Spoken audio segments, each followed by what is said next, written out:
Boyfriend used me as an excuse to avoid housing his toxic friend, but when I revealed the truth, chaos ensued. I, 24F, live with my boyfriend, 25 male, in a 2-bedroom apartment in a major city. However, we have been fighting for almost a week because of a decision I made spitefully, and therefore, I may be TA.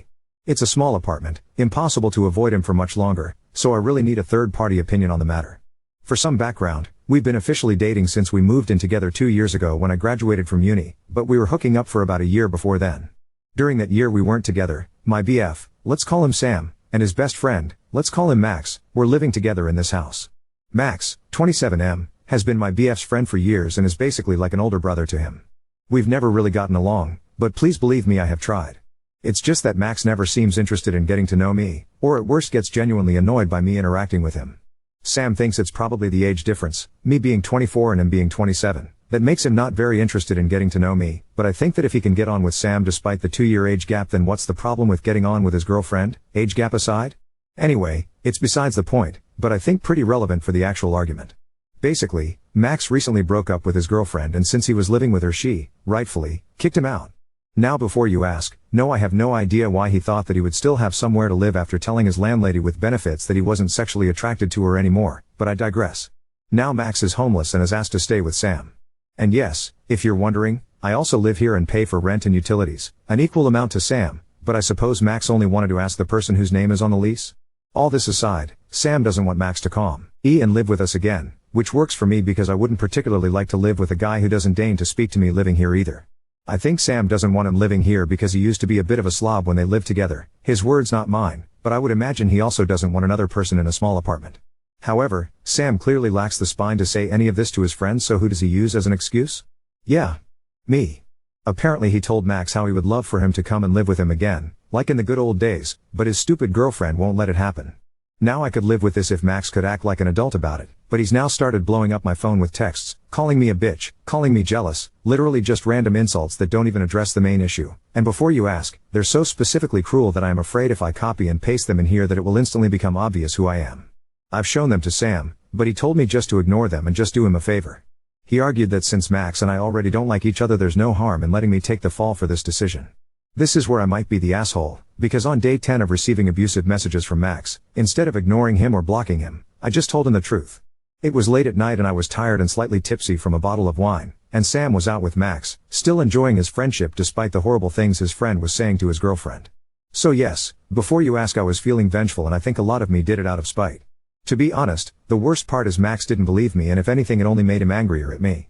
So in a way the only thing I succeeded at doing was breaking my promise to Sam not to tell him, simply because I let Max get in my head.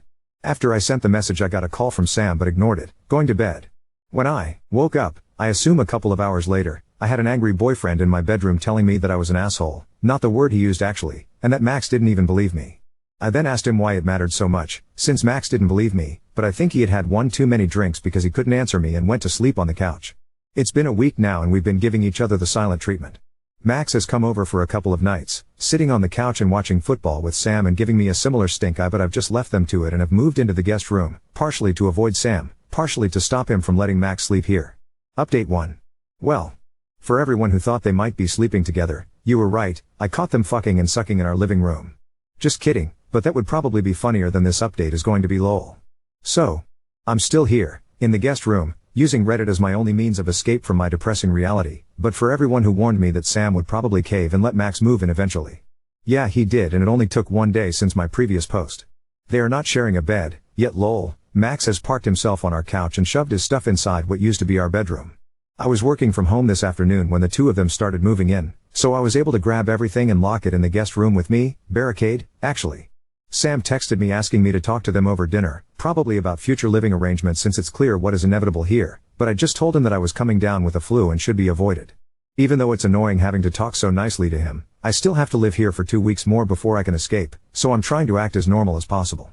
I'm really lucky that one of my friends is coming back from her work abroad in about 2 weeks, since her parents have arranged an apartment for her to move into and she's invited me to stay with her there until I can find somewhere else.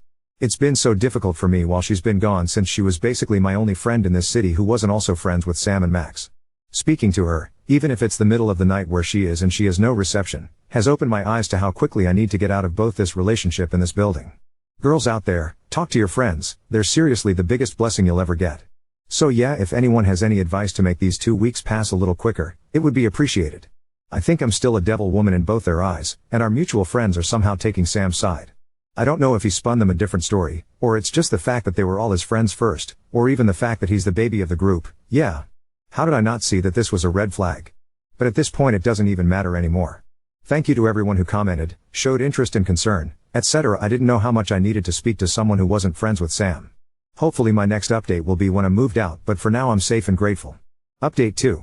The sun has just come out. Metaphorically speaking, I still live in the UK, and I've been inspired to write this mini update to tell everyone all the petty things I have been doing while I wait for my best friend to come back from abroad so that we can move in together. For everyone wondering about it, I have amazing news. Her parents have doubled down on helping me and are trying to speed up the apartment stuff so that there's a chance to start moving my stuff in even earlier. Yippee. As for the update, I thought I'd keep coming back to this post and adding to it every time I did something mildly petty. I know I said in my last post that I was going to live quietly so that Sam wouldn't kick me out, but some really amazing people messaged me to advise that I blackmail him into letting me stay until the end of the month by threatening to inform the landlord of Max's illegal tenancy. Smile, how fun is that? Without further ado, here is the list with the dates attached. Hopefully I'll keep coming back to it and editing it, and will try to credit the Reddit users who advised me. Smiles 23rd/24th of September 2024. Had a lock installed on the guest bedroom. Thank you abo90424 and parking_@_3123. Put all the stuff I bought in the guest bedroom, such as the toaster, coffee machine, and all my plants, thanks to Better Turnover 2783, called my male coworker over to install said lock. He's gay but Sam doesn't need to know that, and slightly dressed up while he was over. Thanks Mommy Kraken for the inspiration. Bought 2 packets of shrimp. IYKYK, thank you Pride of Cape Town, Dragdwe, Minimum Wishbone 4218 and Sarjacom. Cleared a specific shelf for me in the fridge and the bathroom cabinet. Started labeling all my things really passive aggressively. Thank you Neat Pen 6522. Have not bought glitter yet because I'm so accident prone I can't ensure that it won't get all over me first, but trust when I say that there are plans in motion on this front. Thank you Sarjacom and Old Tadpole 6050. 25th/26th of September 2024. When I left for work I kept my laptop open and playing Baby Shark over and over again. Thanks for the inspo, Zai Foraj. It was annoying for the small amount of time I had to hear it leaving and then coming back, and I had several missed calls and texts from Max asking me to please do something about it. Nothing from Sam, annoyingly, but I guess he is more of a quiet anger while Max is loud. I baked. Still not so confident in my ability to cook steak. Sorry Pristine Payment and Puzzlehead B4361, but I've always made a good lemon drizzle. I decided to use vanilla extract and white chocolate in the drizzle to make it smell better. Was too sweet for me but every one at work liked it. Reaction? Max asked if any was left, and I told him I had taken it into work since I wasn't fond of it. He laughed, but Sam quite literally glowered at me, which made me feel very smug. I also decided to start grinding my coffee out in the kitchen. I moved it to my room after Reddit comments told me to take everything away, and I buy a really sweet and nutty blend so the smell is divine. I'm a bit worried with how amazing the apartment smelled today that I may have accidentally made the living situation a little nicer for them, but I think that it will start working really well once I leave. It'll make it more noticeable for them. Like Pavlov's dog? Sorry if there's anyone I forgot to thank. I'm totally swamped with comments and I'm trying my best to reply to all of them. I'll update more tomorrow if there's anything to say, but feel free to comment more suggestions on petty revenge I can take as I begin moving out. Update 3. So, Sam has always been a very conflict avoidant person. I've never actually seen him get angry at anyone, or if he does he's more often just frustrated in the moment and then apologizes. This is probably why in my first post I was almost convinced I was the since he was genuinely quite upset with me, which is something very rare in our relationship. I've always felt like we don't argue a lot because Sam was too forgiving, or spineless? I only realized that I still had the same mindset as my friends, that Sam was too forgiving and always a victim, when talking to my friend Daisy, 24F, the one who is letting me move in with her 3. Regardless of all that, I've always felt slightly guilty because Sam is genuinely a very sweet person who isn't very good at getting angry or holding grudges or anything like that. But then for a couple of days this past week he has felt like an entirely different person. I don't know if it's anger or resentment, or some secret third option, but he's been so quiet. I know I said in previous updates that he was acting civil, as though nothing had happened and that he was in denial about the breakup, but I think the denial stage has ended and the anger has begun. Today and yesterday he's gone back to acting normal, but I can't shake the weird feeling that I have, so I'm pretty sure that both our mental states are quickly degrading. First and foremost, please nobody panic, I am safe. I have a lock on my door and a support network checking in with me every few hours. However, since everyone has known Sam for years, and like me, they've never seen him like this before, it's really difficult to figure out what to expect from him. If anyone needs examples of the strange behavior, it's mainly just glaring at me whenever he sees me and stonewalling me, but I've also started to notice some of my things go missing. It could be from hastily moving them to my friend's parents' house, but a lot of them are sentimental items, so it's hard not to point the finger at the embodiment of a dark cloud that's just looming around the apartment. I'd why it's freaking me out so much, but maybe because it feels like a switch has flipped suddenly. I also feel like I'm the one being weird, though, because isn't this what I wanted? I literally played Baby Shark on my laptop all day today while I was at work, and while Max called and texted me asking me to turn it off, I heard nothing from Sam. It was also a male coworker of mine who installed the lock on my door, so yeah, I haven't exactly been acting kindly. I almost feel like a schoolboy pulling on a girl's pigtails for attention right now, but I feel so unsettled to have no verbal reaction, so I feel like a bit of an idiot. Like, of course he's going to be angry if I do all this petty stuff. What did I expect? I still don't feel unsafe, but I think maybe my mental health has just hit a breaking point and I can no longer pretend that it all doesn't get to me. It's weirder still that Max seems to agree with me about Sam's odd behavior. Two people who have hated each other for years have suddenly been united somehow by the one they care about, so maybe that's a bit of a silver lining. Today, after I came and turned off Baby Shark, Max knocked on my door and asked if anything else had happened with Sam. I told him no, and that the sudden change in his behavior had nothing to do with me directly, just indirect pettiness. He just sighed and asked when I was moving out, saying Sam was only going to get worse the longer I stayed, to which I told him that it was none of his business if I stayed forever. A bit childish of me, I know, but it's so annoying for Max to try and take on the mediator role since that's usually Sam. He just sighed again and asked me not to play Baby Shark, that I shouldn't make him suffer for being in the middle of mine and Sam's issues, which I thought was very presumptuous of him considering how the fight started, but whatever. I even started to feel, later on that night, very grateful that Max was here, purely because of how strange Sam was making me feel. So yeah, itching to get out and feeling not only guilty but frustrated that even if he's angered by my actions he still won't talk to me. Nothing I'm doing or feeling is rational, I know, but I feel like anyone who has been through a relationship breakup after 2 years might empathize with me. If you're reading this and you have any advice for how to get through not only losing your partner but feeling like you wasted a massive portion of your life on them? Another thing to point out in my defense is that Sam was acting strange before the Baby Shark incident. I played it on my laptop in my locked bedroom while I went to work, so about 8 hours, and he wasn't even home when I had my coworker install the lock on my door, though maybe Max twisted that story? Can I possibly believe that it was me baking lemon drizzle and not giving them any was his breaking point, or did he just then suddenly realize it was over? Am I a bad person for feeling safe with Max? Please nobody comment any incel things like how my female hormones are telling me to side with the alpha male or anything like that. I'll seriously die from cringing. I just need some reassurance that given the circumstances, the fact that me and Max are suddenly getting on a little better doesn't mean that I'm somehow betraying Sam, even though we're pretty much broken up, and that I have no obligation to check in with Sam about his behavior. The good news is that Daisy's parents have been moving out my stuff over the last week, and now only the big things remain. If the situation gets too weird, I'm just going to cut my losses and sleep in Daisy's old room in her parents' house, but hopefully I can wait a couple more days. That's right guys, Daisy's moved her flight and the apartment is all sorted. I'll be moving in almost a week sooner than I thought I would. Only a few days more in this hellhole. Maybe it's this knowledge that has made the apartment unbearable, just being so close to freedom yet not quite there yet? Who cares? My next update will be as a free woman, can you believe it? I'm so grateful for my surrogate family out here, and that they're taking this messy breakup so seriously. If you think the Reddit posts are paranoid, you guys should meet Daisy's parents. BC tell me why I'm the ones reassuring them all the time? Anyways, that's all the information I wanted to share with you guys. Sorry that it's low-key a mental breakdown full of paranoia and insane behavior. I'm not as mentally strong or mature as I thought I was, and I accept that. Update 4. As for people commenting to inform me that what I've done is an asshole move, yeah. I know that's the point.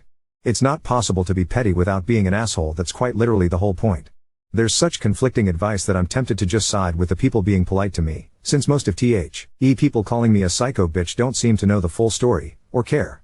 Sorry for elongating the post, but it's so much worse to receive hate comments for being misunderstood than for things you actually did.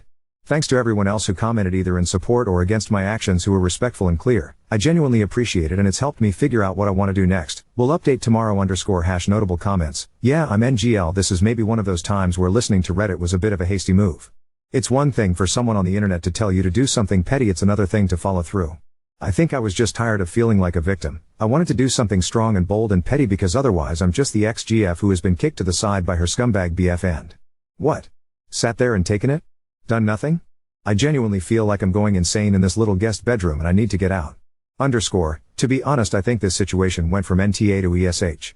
You are too old to be playing games. You're not 14. What is think has happened is this. 1. STBXBF hates confrontation, used you as excuse for friend not to move in, he's the a-hole. 2. Friend harasses you and STBXBF does not fess up or defend you, he's the a-hole. 3. STBXBF moves in friend, he's the a-hole. 4. Both of you stop communicating, Esh. 5. You start to be rude, he pretends nothing happened. Esh. 6. You plot petty revenge, even seeking out suggestions, you starting to get obsessed, so stepping in territory. 7. You have a double agent in friend group who you are conspiring with, yet still zero communication with STBXBF, you are stepping more in territory. 8.